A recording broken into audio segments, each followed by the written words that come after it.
gabi sa ating lahat. Mayroon po tayong pupuntahan isang bahay at kasama po natin ang apat na mga nanay lula.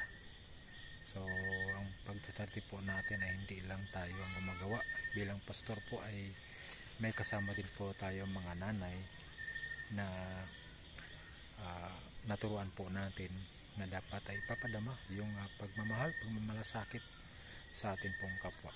Okay, so samahan niyo po kami. So dito po, mayroon kasi isang senior dito na atin pong kahit pa paano ay mabutan ng kahit konti. Kung ano lang yung kaya natin.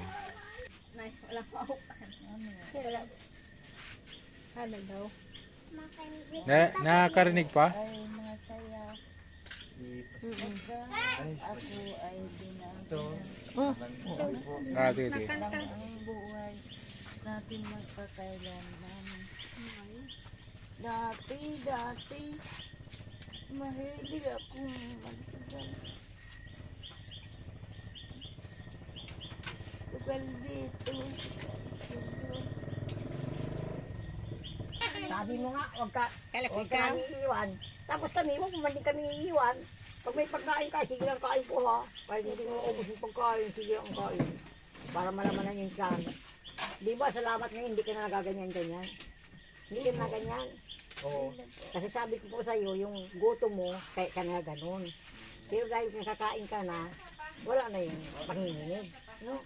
Kaya thank you kayo kasi inalis na yung panginginig mo. Ayan po.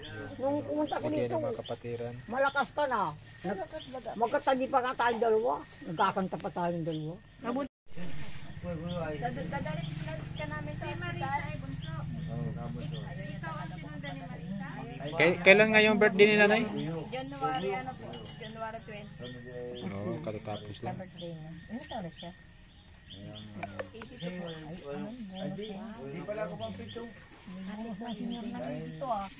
Kala ko si Guyo yung magpapakain kanya si Guyo. Nay, anong birthday wish mo? Anong birthday wish mo?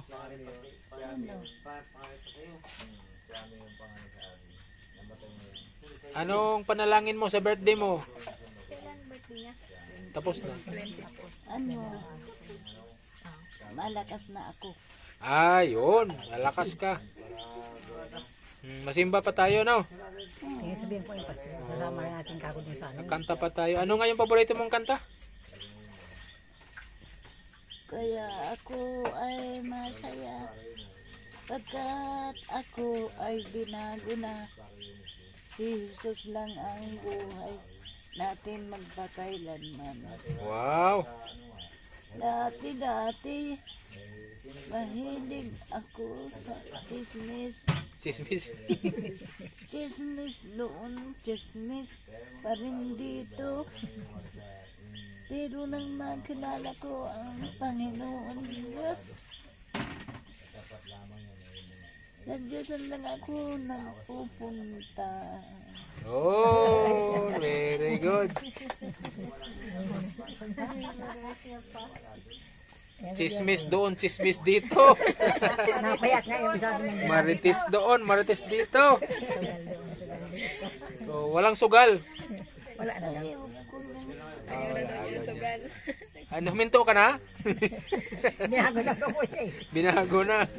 Napayat na yung sabi niya. So, yun po, kasama. Ito po si Marisa, yung kanyang anak. Bunso.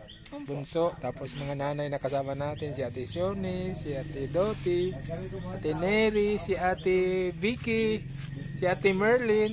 Yan. So, ano po. Sama-sama po kami dito. Ginagawa po na bilang mga kapatid. No? So, yan. God bless po sa ating lahat. Lagyan mo lang ng diaper niya.